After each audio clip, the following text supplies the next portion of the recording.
Ta parole est une lampe à mes pieds, une lumière sur mon sentier.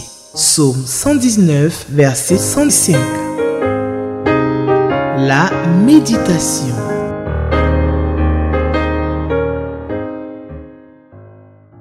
Shalom, shalom, vous êtes à votre émission Méditons ensemble avec la Ligue pour la lecture de la Bible Côte d'Ivoire.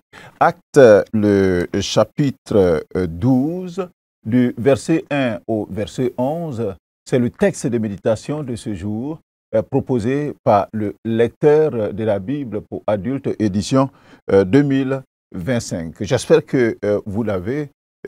Avant d'aller plus loin, nous avons l'habitude de prier. Et c'est une très bonne chose. Nous allons demander au Seigneur d'être avec nous et de nous éclairer par sa parole. Seigneur, nous te demandons qu'il te plaise, au nom de Jésus-Christ, de nous aider à comprendre ta parole et surtout de fertiliser nos cœurs pour que nous puissions recevoir cette parole et la mettre en pratique. Au nom de Jésus-Christ. Amen. Alors, nous sommes aux premières années de l'Église chrétienne, après, bien sûr, l'ascension du Seigneur vers son Père et la descente et l'effusion du Saint-Esprit, le Paraclet. Beaucoup de miracles s'opèrent par les mains des disciples et l'Église grandit. Elle s'organise en vue de gagner en efficacité dans l'annonce de la bonne nouvelle, tout en veillant sur son éthique, parce qu'il faut préserver cette image-là.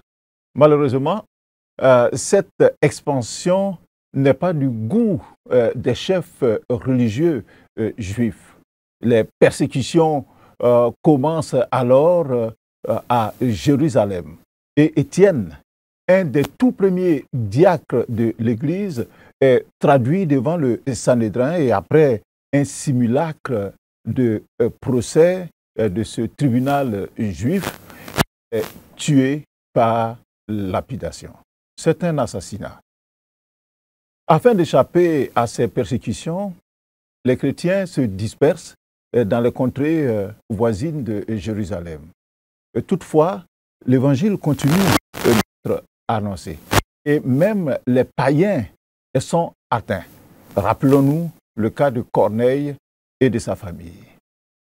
Entre-temps, Saul de Tarse, jadis pharisien et gros bras de persécution que subissaient les chrétiens, s'est converti de manière spectaculaire à la foi en Jésus.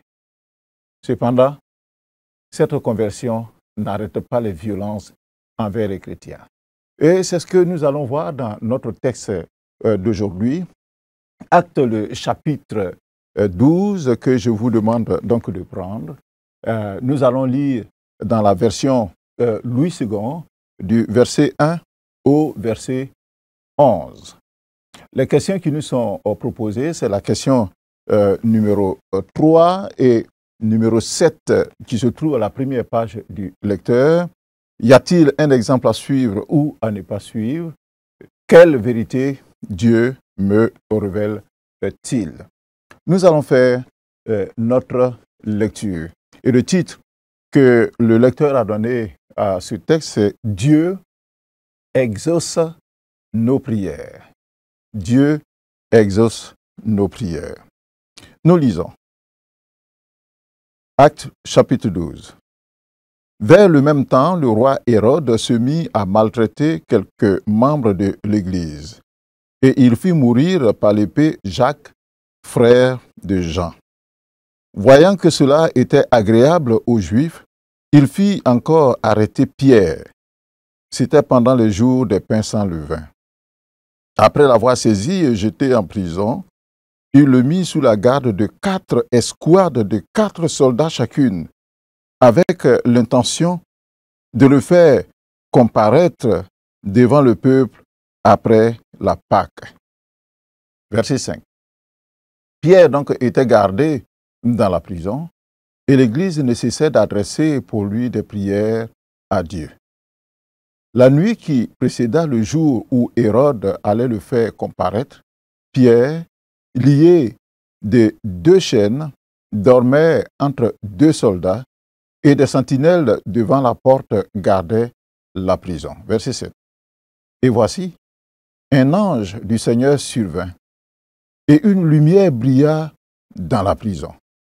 L'ange réveilla Pierre en le frappant au côté et en disant, « Lève-toi promptement. » Les chaînes tombèrent de ses mains. Et l'ange lui dit, « Mets ta ceinture et tes sandales. » Et il fit ainsi. L'ange lui dit encore, « Enveloppe-toi de ton manteau et suis-moi. » Pierre sortit et le suivit, ne sachant pas que ce qui se faisait par l'ange fut réel, et s'imaginant avoir une vision. Verset 10. Lorsqu'ils eurent passé la première garde, puis la seconde, ils arrivèrent à la porte de fer qui mène à la ville et qui s'ouvrit d'elle-même devant eux. Ils sortirent et s'avancèrent dans une rue. Aussitôt, l'ange quitta Pierre. Verset 11 enfin. Revenu à lui-même, Pierre dit, « Je vois maintenant d'une manière certaine que le Seigneur a envoyé son ange et qu'il m'a délivré de la main d'Hérode et de tout ce que le peuple juif attendait. » Amen. Amen. Je rappelle le titre que le lecteur a donné à notre texte. Dieu exauce nos prières. 2 questions nous ont été soumises. Nous allons commencer par la question numéro 7. Quelle vérité Dieu me révèle-t-il? Au début de l'Église, les persécutions étaient exclusivement menées par les chefs religieux. Mais rapidement, les politiques se joignirent à eux et brutalisèrent les chrétiens. Le verset 1 de notre texte le dit d'ailleurs que vers le même temps, le roi Hérode se mit à maltraiter quelques membres de l'Église. De quel Hérode s'agit-il? Il s'agit de Hérode Agrippa Ier. Il était populaire parmi les Juifs car il faisait tout son possible pour leur être agréable. Il est le petit-fils d'Hérode le Grand qui tenta d'assassiner Jésus à la naissance. Donc c'est une famille vraiment d'assassins. Il régna sur la Judée où se trouve Jérusalem et la Samarie qui est un peu plus au nord de Jérusalem à partir de l'an 41. Notre texte nous dit au verset 2 que Hérode fit mourir par l'épée Jacques, le frère de Jean. Les deux, Jacques et Jean, sont fils de Zébédée. Rappelons-nous, Jacques, son frère, Jean et Pierre furent 3 disciples très proches de Jésus.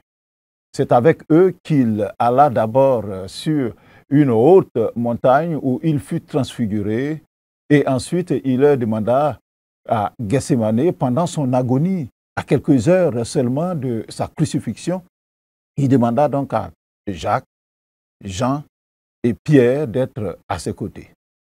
Jacques est donc une référence des premières heures de l'Église, parce que proche de Jésus. De la sorte, l'Église a assurément été secouée par ce violent assassinat de Jacques par décapitation, parce que c'est par l'épée.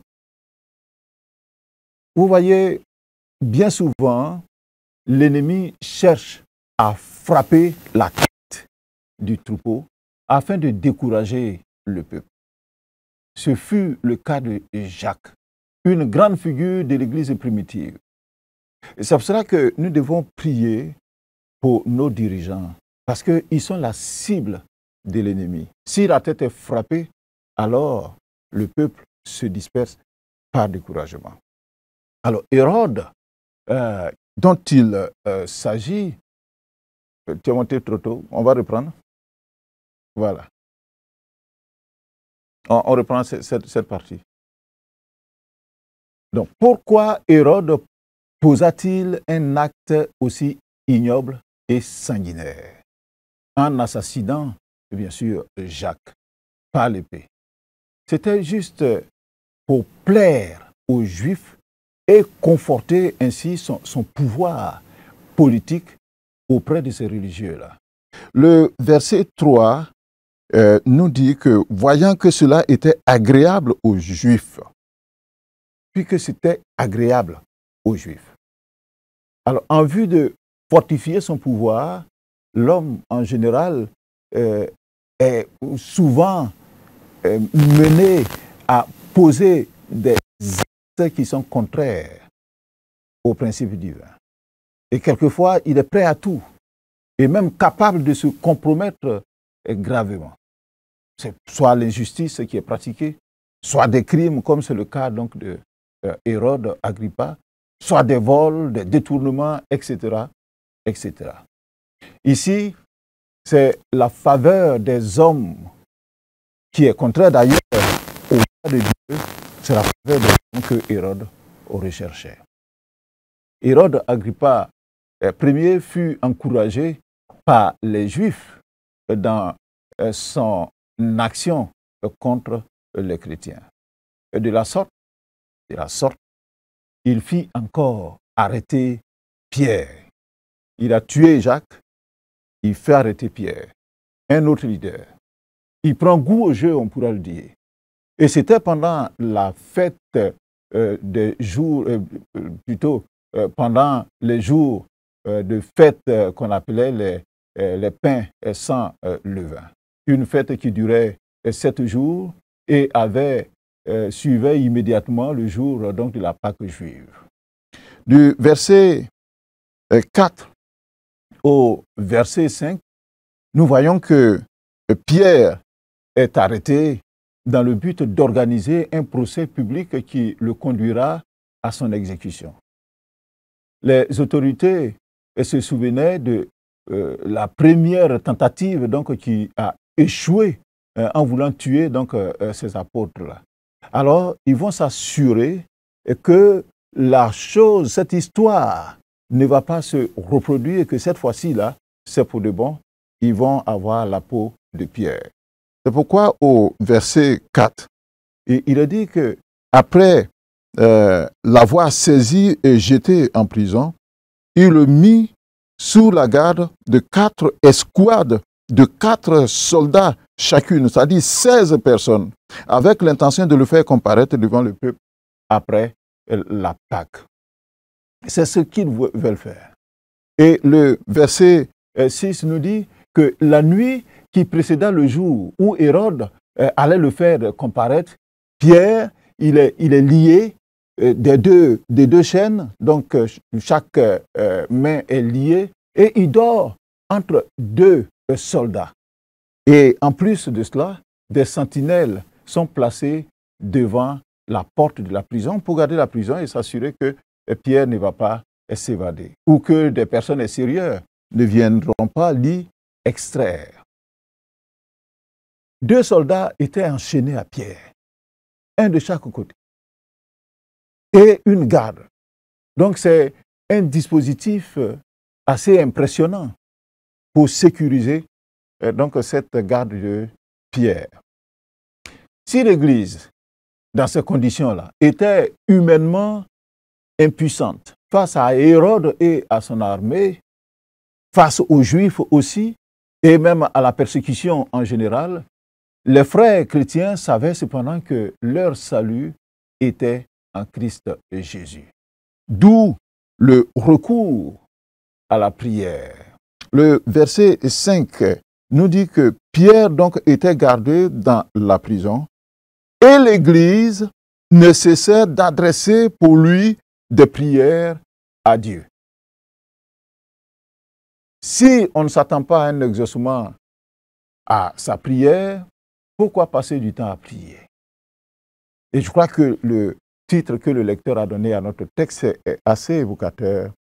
Dieu exauce nos prières. Ça, c'est une grâce que nous avons. Dieu exauce nos prières. Et si Dieu exauce nos prières, alors ne nous lassons pas de prier. Et 1 Thessaloniciens, le chapitre 5, verset 17, dit « Priez sans cesse ». Un verset qui est très court, mais qui est très profond. « Priez sans cesse ». Dans nos détresses, même lorsque tout espoir semble perdu, la prière est notre refuge, car elle est une arme redoutable.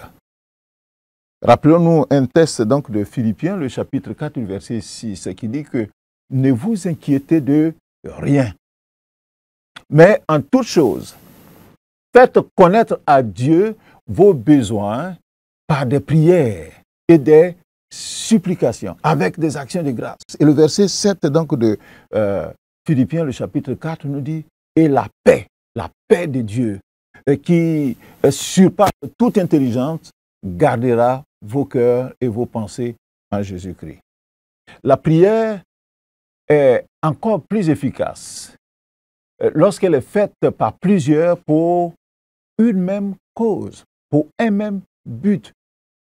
Et Matthieu, le chapitre 18, le verset 20, nous dit que là où 2 ou 3 sont assemblés, c'est-à-dire ils sont d'accord, ils sont assemblés au nom de Jésus.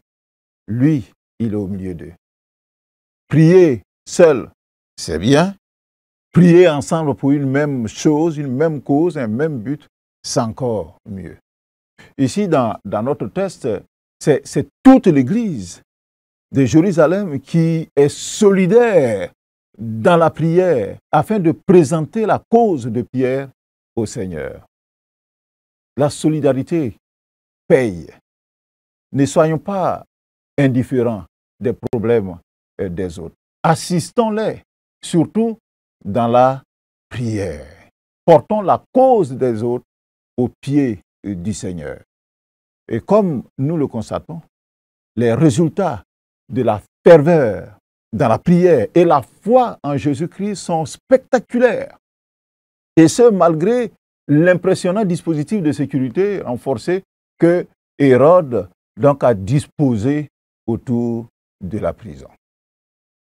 En effet, pour éviter une probable évasion du prisonnier, le verset 6 d'ailleurs le dit bien, dit que la nuit qui précéda le jour où Hérode allait le faire comparaître, Pierre, lié de 2 chaînes, dormait entre 2 soldats et des sentinelles devant la porte gardaient la prison. L'on peut admirer la foi de Pierre.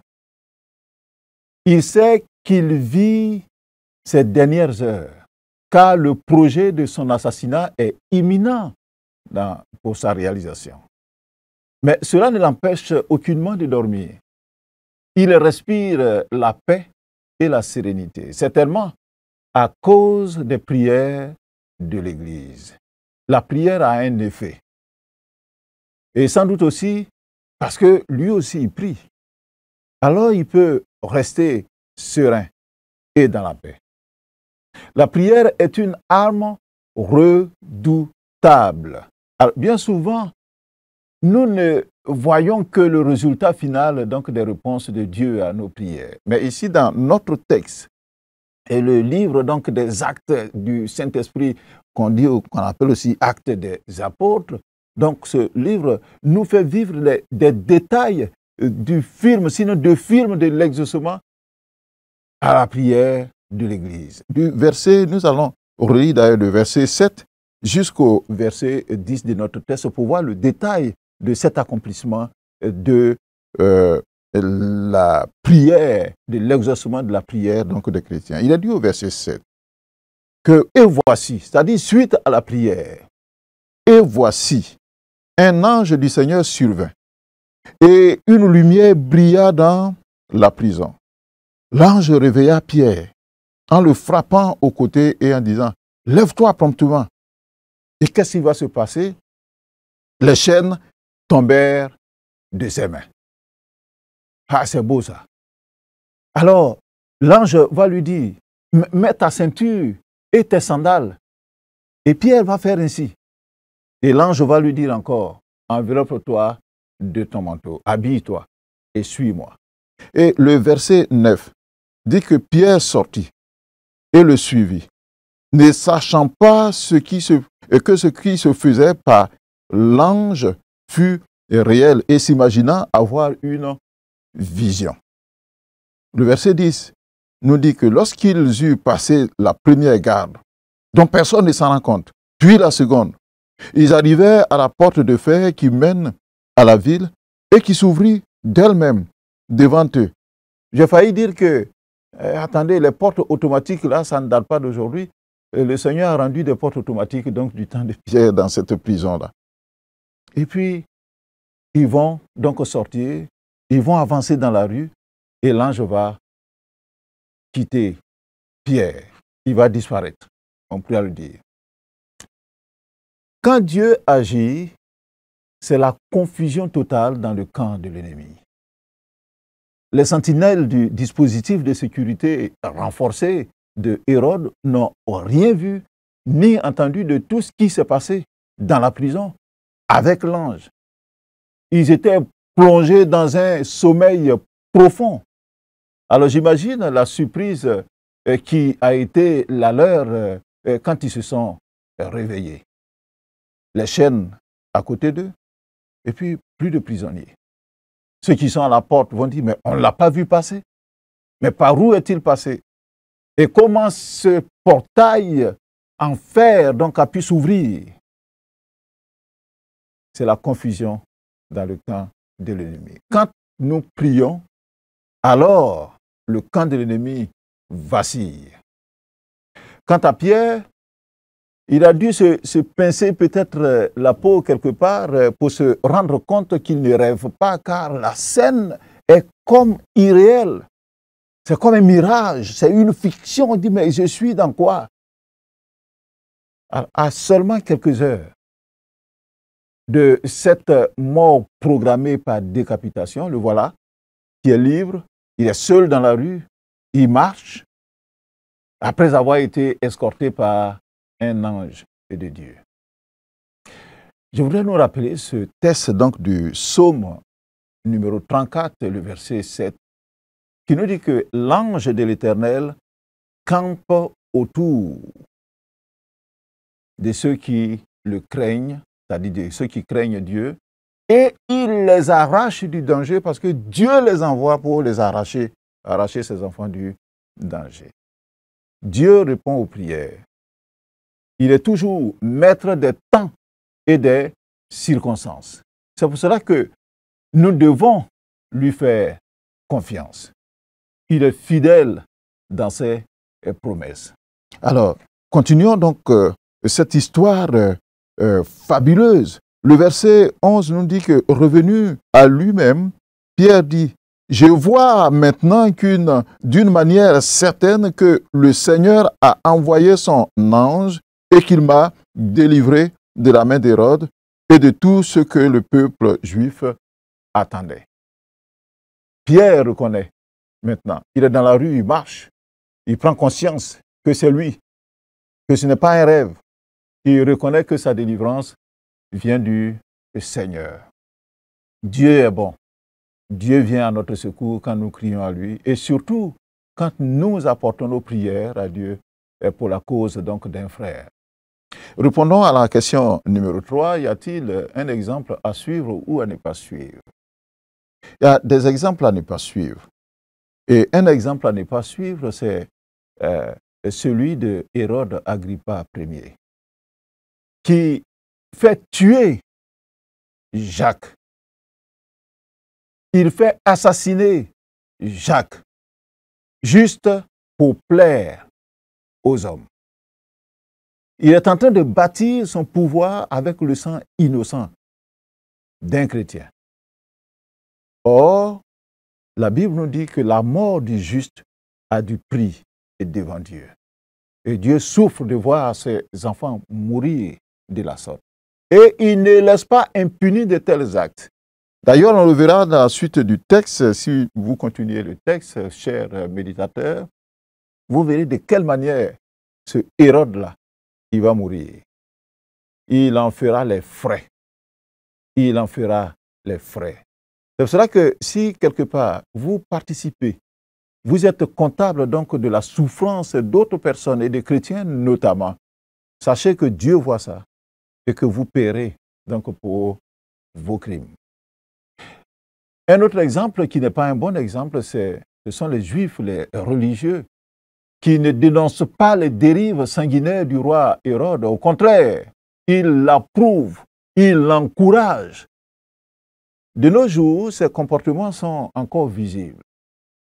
La maltraitance des chrétiens qui sert donc aux politiques et dans bien des pays que nous, autour même de nous et pas loin de nous, nous voyons comment les chrétiens donc sont exécutés. Je me rappelle dans un pays que je ne vais pas nommer, où dans le nord de ce pays, le représentant chrétien, c'est-à-dire le responsable des églises chrétiennes dans le nord de ce pays, un jour il a été pris par des bandits et ils ont réclamé de l'argent.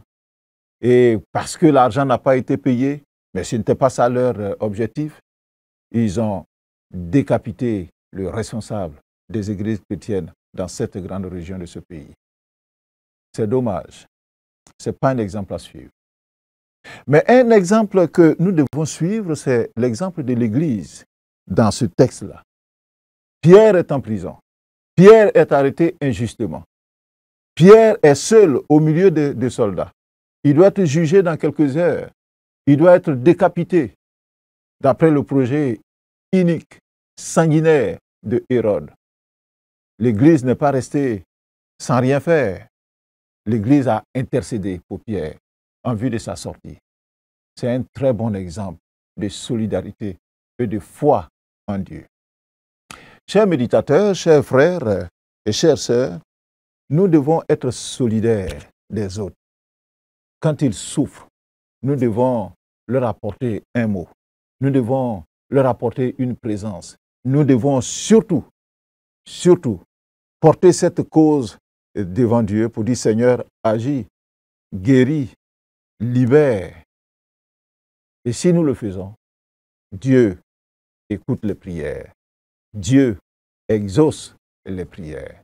Voilà ce que je voudrais partager avec vous ce matin, en réfléchissant sur ce texte donc, de Actes du chapitre 12, du verset 1 au verset 11. Nous allons prier pour demander au Seigneur de nous aider à intérioriser tout ce que nous avons reçu et que nous puissions mettre cela en pratique. Prions ensemble, chers méditateurs.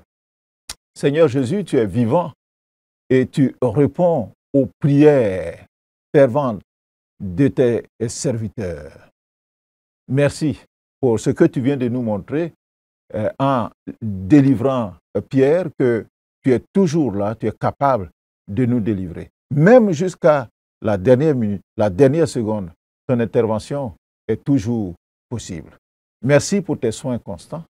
Comme l'Église du temps de Pierre, donne-nous d'être solidaires afin de nous soutenir mutuellement dans les difficultés. Nous te le demandons au nom de Jésus-Christ, notre Seigneur. La page 74 de notre lecteur donne le commentaire, un commentaire riche. Veuillez le visiter. Demain, un autre jour, un autre texte, une autre bénédiction. Soyez devant votre écran de télévision, le même canal. Que le Seigneur vous bénisse. Ta parole est une lampe à mes pieds, une lumière sur mon sentier. Psaume 119, verset 105. La méditation.